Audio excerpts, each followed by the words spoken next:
साथियों नमस्कार, मैं आर के अमोल 24 चैनल पर आपका हार्दिक स्वागत है। आज आपसे भारत के कुछ पुराने और कुछ नए और कुछ बीच के दुर्दशाओं पर चर्चा करेंगे। ये निश्चित है कि भारत एक अजूबा देश है। अजूबा एक ही मामले में नहीं है, कई मामलों में है। राजनीति के मामले में भी अजूबा है, इतिहास के मामले में भी अजूबा है, प्रकृति के मामले में भी, देश के ज्योग्राफी भूगोल के मामले में भी अजूबा है और रीति रिवाज तथा अन्य सब चीज़ों में अजूबा है। यहाँ 30 क्लाइमेटिक जोन है। क्लाइमेटिक जोन से मतलब मेरा है कि कहीं बारिश हो रही है तो कहीं पत्थर गिर रहा है, तो कहीं लू चल रही है, तो कहीं नॉर्मल टेम्परेचर है। जबकि बहुत सारे देशों में, दुनिया के अधिकांश देशों में 1 या 2, अधिक से अधिक 3-4 क्लाइमेटिक जोन है। अगर अमृतसर में पानी गिर रहा है तो विशाखापट्टनम में पता नहीं चलेगा कि पानी कहाँ गिर रहा है, नहीं गिर रहा है। उसका उससे कोई सरोकार नहीं। इसी तरह से ये खान पान, रहन सहन, बोल चाल, भाषा, हर चीज में एक विभिन्नताएं है। राजनीति तो यहाँ विभिन्नताओं से भरी पड़ी है। यहाँ पहले पूरा महाजनपद थे, जिसमें मगध का सम्राट जो सबसे शक्तिशाली था वो बिंबिसार था और उसका लड़का जो अजातशत्रु हुआ। फिर भगवान बुद्ध का, भगवान महावीर का समय आया और चीजें पलटी। चंद्रगुप्त मौर्य ने उसको जो है सबको इकट्ठा करके बृहद भारत बनाया या अखंड भारत का निर्माण किया। तो इस तरह से इस देश में हर तरह में, हर चीज में बहुत उथल पुथल रहे। 2 प्रसंग पीछे का आपको दे रहे हैं, वो 6ठी शताब्दी का है। एक प्रसन्नजेत राजा हुआ करता था साकेत का, जो आज अयोध्या है। उसने 25 साल की लड़की से, जो गंधार की राजकुमारी थी, उससे 70 साल की उम्र में शादी किया। मगध का साम्राज्य था। मगध के साम्राज्य में जो बिंबिसार थे, उनके पिताजी एक छोटी सी जमींदार थे और मगध में ही एक मठ था। यहाँ मठों, साधु, सन्यासियों और अनेक धर्म हैं, अनेक प्रकार हैं। तो वहाँ एक बिंबिसार के पिताजी थे और वहाँ एक गोविंद मठ था। गोविंद मठ में इतना शक्तिशाली थे गोविंद, वो महंत थे, गोविंद नाम था, उन्हीं वही महंत थे और गोविंद मठ के नाम से ही प्रसिद्ध था वो। वहाँ एक अवैध, उसी मठ के महंत की संतान पैदा हुआ। उसके डिटेल में हम नहीं जाते हैं, फिर कभी चर्चा करेंगे। वो हुआ बर्षकार, उसका नाम था बर्षकार। एक लड़की भी हुई, उसकी भी चर्चा नहीं करेंगे। बर्षकार को मठ जो महंत था गोविंद, उसने बिंबिसार के पिता से ये वचन लिया कि ये लड़का ही मगध का महामात्य बनेगा, तभी मैं तुम्हारे लड़के बिंबिसार को मगध का सम्राट बनाने में सहयोग करूंगा। आप देख लीजिए मठ के महंत और साधु सन्यासियों का क्या है। और वही हुआ। बर्षकार मगध का महामात्य बना। महामात्य मतलब प्रधानमंत्री। और उस बर्षकार इतना षड्यंत्रकारी था।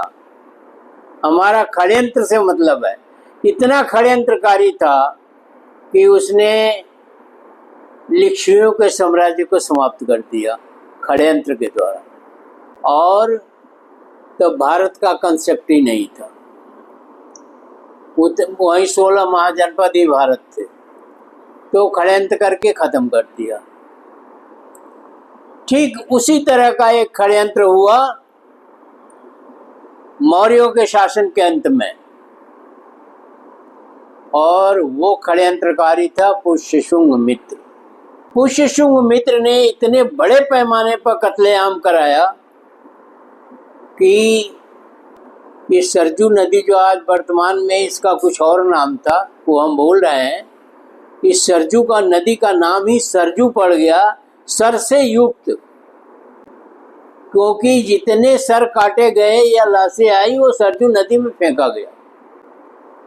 ये एक पुरानी बात है। अब मैं आज के तौर तरीके पर आता हूँ। तो षड्यंत्र करके जो है पुष्यशुंग मित्र ने एक अखंड भारत के साम्राज्य को नष्ट कर दिया, और नष्ट करके इसको टुकड़ों टुकड़ों में विभाजित हो गया। ये अपने आप विभाजित हो गया, अनियंत्रित हो गया और टुकड़ों टुकड़ों में विभाजित हो गया। उस समय जब चंद्रगुप्त मौर्य ने अखंड भारत बनाया, तो उसी समय बुद्ध का उदय हुआ था। और बुद्ध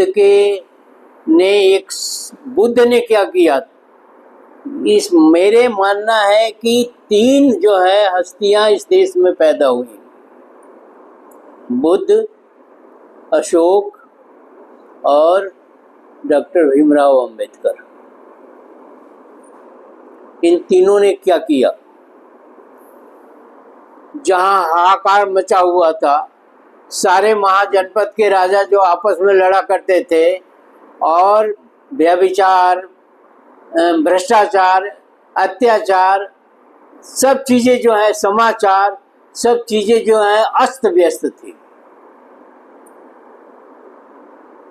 उस समय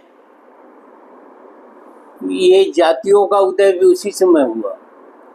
ये दलित जो आप देख रहे हैं, तब जो है गुलाम हुआ करते थे, दास और दासियां हुआ करती थी, जो मार्केट में बिकते थे सब्जी और फल की तरह से। पति कहीं और चला गया, पत्नी कहीं और चला गई, लड़का कहीं और चला गया, लड़की कहीं और चली गई। ये दुर्दशा थी इस देश की। वही दलित हैं। तो ये मैं बता रहा था कि जब भगवान बुद्ध ने समता, समानता और बंधुत्व का संदेश दिया, सभी समान है। समता मतलब सब बराबर हैं। समानता, हर चीज में समानता होगी, शिक्षा, स्वास्थ्य, रोजगार, धन, संपत्ति, सब में समानता होगी। और बंधुत्व की भावना होगी कि हम एक दूसरे का सम्मान करें, तब जाकर के ये राष्ट्र बनता है। मौर्यों का शासन इसी पर आधारित था। फिर क्या हुआ, षड्यंत्र हुआ और पुष्यशुंग मित्र ने उसके नष्ट भ्रष्ट कर दिया। उसी दौरान एक सम्राट हुए थे अशोक। इन्होंने क्या किया, राजा राजा होता है, राजा के नाक पर गुस्सा होता है, राजा की समझ में जो आता है वही करता है, उसको कोई रोकने वाला नहीं है। उसको उस समय कहा जाता था ये ईश्वर का रूप होता है। तो वो हुए और उनके जीवन में एक मोड़ आया, कलिंग युद्ध, जहाँ से उनका झुकाव बौद्ध धर्म की तरफ हुआ। उससे पूर्व सभी लोग जैन धर्म को मानते थे। उन्होंने और क्या किया, उन्होंने बौद्ध धर्म को पूरे विश्व में फैलाया। भगवान बुद्ध ने समता, समानता और बंधुता का संदेश दिया समाज को। अशोक ने उस संदेश को पूरे दुनिया में फैलाया, और फिर ये देश जो है वो विश्व गुरु बन गया या धन धान्य से कंप्लीट हो गया और इस पूरे दुनिया विश्व के शीर्ष स्थान पर था। फिर वहीं पुष्यशुंग मित्र वाली बात आती है। उन्होंने सम्राट अशोक के अंतिम राजा जो है सीरीज के बृहदर्थ की हत्या की और अराजकता फैली और एक दो नहीं अनेकों वंश के लोग पश्चिमी एशिया से यूरो एशिया से इस देश में आए। गुलाम वंश, यहूदी वंश तमाम आए और उन्होंने इस देश को पूरी तरह से शासन किया और कुछ चले गए और कुछ यहीं बस गए। उसके बाद ही नादिर शाह, तैमूर लंग, चंगेज खां ये तो लुटेरे थे, ये तो लूट करके संपत्ति धन वापस चले गए। लेकिन जिन्होंने राज किया कुछ समय तक, वो यहाँ के लोगों का राज्य समाप्त हो गया और ये निकम्मे बन गए। कैसे निकम्मे बन गए? वहीं षड्यंत्र की वजह से जो समता समानता और बंधुत्व की भावना थी वो समाप्त हो गई, तो हम विपन्नता में आ गए। और फिर पश्चिमी यूरेशिया से या पश्चिमी हिमालय के पश्चिमी भागों से विभिन्न जगहों से, उसकी चर्चा किसी अलग वीडियो में करेंगे, तमाम वंश आए और यहाँ बाबर पर आके रुक गया। बाबर यहाँ रह गया और कई पुश्तों तक शासन किया। 1526 में पानीपत की लड़ाई हुई इब्राहिम लोदी से और बाबर जो है फिर यहीं बस गया और 1707 तक उसकी संतानें यहाँ शासन करती रही और तरह तरह की बातें हैं, वो किसी और वीडियो में बताएंगे। और ये देश जो है फिर गुलामी में आ गया। मुगलों के बाद जो है, मुगलों के कमज़ोर होने पर अंग्रेज यहाँ आए। मुगलों को भी किसी ने बुलाया था, मुगलों को भी किसी ने सहायता किया था दूसरे देश में। वहाँ के रहने वालों के बिना सहायता के शासन नहीं किया जा सकता, उसी को हम गद्दार कहते हैं।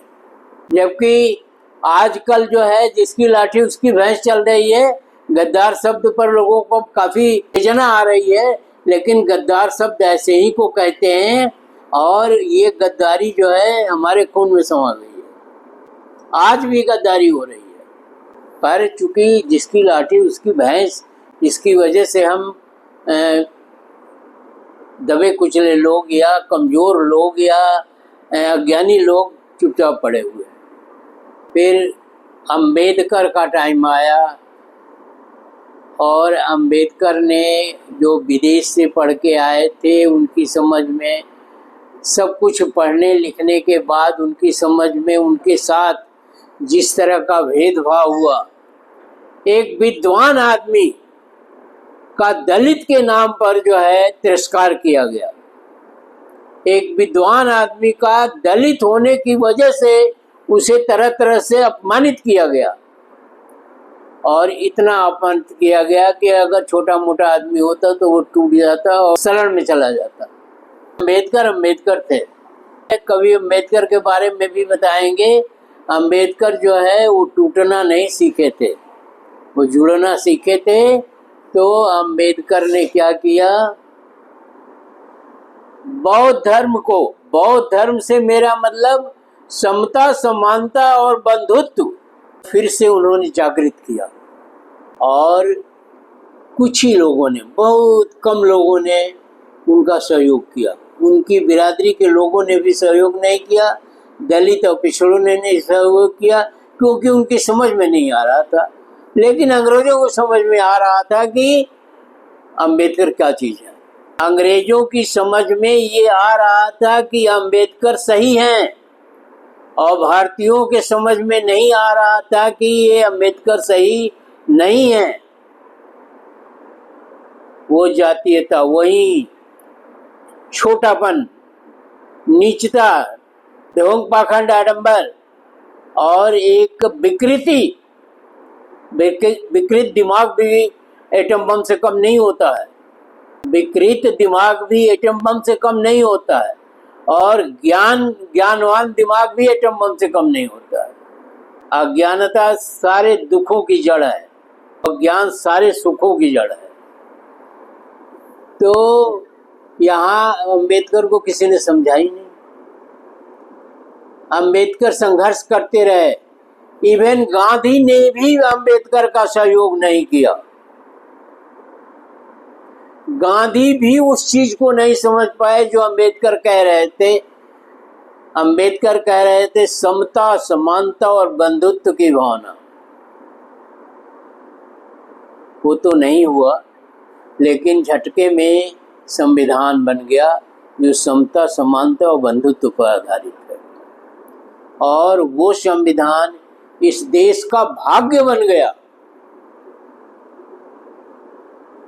इस देश का सबसे बड़ा दुर्भाग्य था वो ग्रंथ जो ढोंग पाखंड आडंबर फैला रहे थे, वो ग्रंथ जो किस्से कहानियों से भरे हुए थे, वो ग्रंथ जो समाज में विकृति ही विकृति पैदा कर रहे थे। और उनके अंदर कतई समझ नहीं थी कि समता, समानता और बंधुता भी कोई चीज होती है। उनकी समझ में ये आ रहा था उल जलूल बातें, भगवान, ईश्वर, देवी देवता, ये वो, इस तरह का मकर जाल या इस तरह का एक आवरण फैला रखा था जिसमें सबके दम घुट रहे थे, जिसमें पूरा समाज नष्ट हो रहा था, जो गुलामी का कारण था, जिसकी वजह से इस देश का भविष्य अंधकारमय हो गया था। तो भगवान बुद्ध के संदेशों को सम्राट अशोक ने सारी दुनिया में फैलाया। एक सीमित जिंदगी है और सीमित जिंदगी में ही अंबेडकर ने समता, समानता और बंधुता का भाव पैदा करके देश में, वो गांधी के भी समझ में नहीं आया। अगर अंग्रेजों के बाद कोई समझता था तो वो नेहरू समझते थे। और प्रतिक्रियावादी ताकतों ने या षड्यंत्रकारियों ने या जो समता, समानता और बंधुत्व के विरोधी थे या जो ढोंगी पाखंडी आडंबरकारी थे और नकली देवी देवता और ये वो भौचाल करके गलत संदेश दे करके जो है सुख भोग रहे थे या ये कह लीजिए अपनी मनमानी कर रहे थे, उनको भी मैं वैज्ञानिक की श्रेणी में लेता हूँ। और ये देश जो है अंततः 755 साल गुलाम रहा, कराहता रहा ये देश। मतलब इस देश की दुर्दशा होती रही, इस देश का अस्तित्व मिटने को था, मिट गया था अस्तित्व और हम दास बन गए थे, प्रत्यक्ष रूप से या अप्रत्यक्ष रूप से। तो भारत का पतन हो चुका था। वो जो बुद्ध का भारत था, जो सम्राट अशोक का भारत था, उसका तो कब तक विलीन हो चुका था। बाबा साहब खड़े रहे उसको लागू करने के लिए, ढोंग पाखंड आडंबर समाप्त करने के लिए उन्होंने 22 प्रतिज्ञाएं भी की जो स्पष्टता अपने में स्पष्ट हैं। और उनका सहयोग किया, परोक्ष रूप से सहयोग किया नेहरू ने। प्रत्यक्ष रूप से सहयोग करने का मतलब ये जो मूर्ख हैं जिन्होंने इस देश को समाप्त कर दिया, द्वारिकापुरी की तरह समुद्र में डाल दिया, उनसे लड़ करके, उनसे बच करके नेहरू ने अंबेडकर का सहयोग किया। अंग्रेजों ने अंबेडकर को सहयोग किया। तब आज हम जो देश का रूप है वो देख रहे हैं, अन्यथा ये आज भी गुलाम ही रहता, ये निश्चित रूप से। बहुत सारे लोग हैं, गांधी को गोली मार दी गई। गांधी इतने बड़े पतित थे, इतने बड़े दुर्दांत डकैत थे, इतने बड़े जो है गुंडे थे या मवाली थे या क्या थे क्या नहीं थे कि इसको गोली मारनी पड़ी। अजब तमाशा है, अजब। एक कितना हास्यास्पद है कि 78 साल के आदमी को, जो बूढ़ा हो चुका है, जिसके पास कोई सिक्योरिटी लेने से मना कर दिया, उसको आपने गोली मार दिया। ये पतन का हद है। वो दिवालिया लोग हैं जिनका दिमाग दिवालिया हो चुका है, जिन्होंने गांधी को गोली मारी, और उस गोली मारने से गांधी का फायदा हुआ। गांधी अमर अजर हो गए, गांधी का दुनिया में नाम हो गया, जो नाम बाकी था वो भी हो गया। और आज वो प्रतिक्रियावादी शक्तियां थी जो आज भी सर उठा रही हैं, और हम चुप बैठे हैं। इसका खामियाजा हमको आगे भुगतना पड़ेगा। और आप लोगों से निवेदन करते हैं, सवर्ण, पिछड़ा और दलित का बैरियर समाप्त करिए और समता, समानता और बंधुत्व की भावना लाइए। कैसे लाएंगे ये आप निश्चित करिए, क्योंकि अभी भी आपका दिमाग पतित है, अभी भी आपका दिमाग जाहिल है, अज्ञानी है। अभी भी आप समता, समानता और बंधुत्व की बात को नहीं समझ पा रहे हैं, और इसके लिए खुले दिल से आने की ज़रूरत है, न कि पिस्तौल चलाने की ज़रूरत है। पिस्तौल चलाने से ये समस्या हल नहीं होगी। और हृदय को खोल दीजिए और सबको समाहित कर लीजिए, प्रेम को लाइए।